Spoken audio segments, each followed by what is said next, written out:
Begin, though, with those developments at Westminster this evening. As Crispin Blunt confirmed, he's the Tory MP arrested over rape allegations. The MP revealed that he's been interviewed twice by cops. In a statement online, Mr Blunt said it's been reported that an MP was arrested yesterday in connection with an allegation of rape. I'm confirming that MP was me. He says the arrest was unnecessary and I remain ready to cooperate fully with the investigation that I'm confident will end without charge. For more on this, let's bring in Thursday night's panel. Alongside me are the HuffPost UK political editor, Kevin Schofield, and director of the polling company, JL Partners, Scarlett Maguire. Welcome to you both.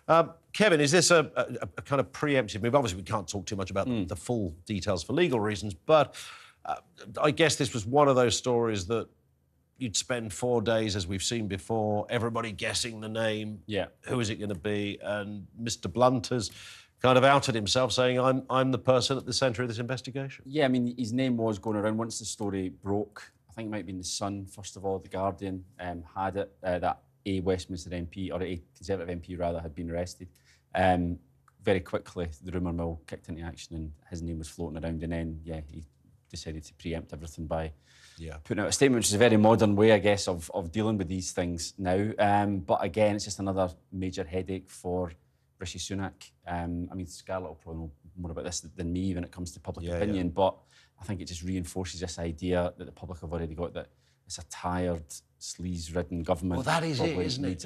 It's that sense that, and I can remember this with the sort of fag end of the Tory years under Major, when it was just even if the economy was doing quite well under Major towards the end, and Blair inherited a fairly good set of books, but it wasn't that really. It was a sense that it was tired, it was out of steam, and those that weren't rubbish were corrupt in some kind of way.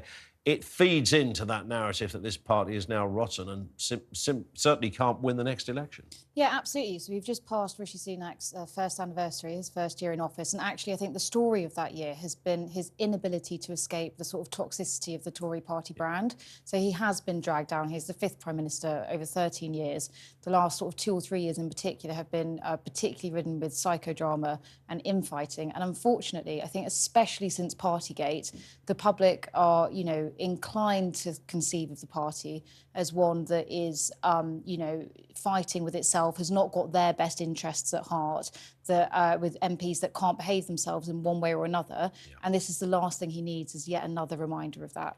And I guess with allegations like this, Kevin, this can rumble on forever, can't it? Yeah. I mean, these things aren't cleared up by next Wednesday. I mean, this story will just kind of stay there, and at some point, one assumes in months to come, we'll get a response from the police. Yeah, exactly. So you're right, it's just sort of hanging over Westminster and the Conservative Party like a bad smell, really. And as we say, just reinforces this impression that people have got. And Scarlett says that they're more concerned about talking to themselves, fighting with one another, than actually benefiting the public. And it's not even as if Labour are pulling up any trees themselves. It's not, I don't get the sense they're miles ahead in the polls, but, there's still a lot of questions. I don't think the public are completely convinced by Keir Starmer, certainly. And there's a lot of questions as to what a Labour government would actually look like. But I think people have already made up their minds that they don't want the Conservatives, and Labour can't be much worse.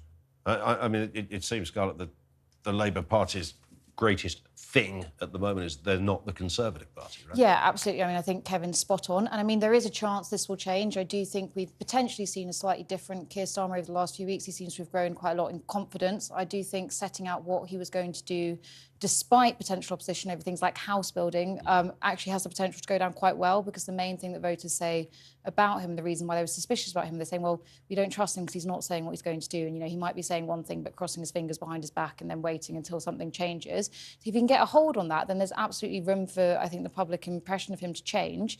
But, up until that point, it's the Tories that have lost it, and actually the public have just stopped listening.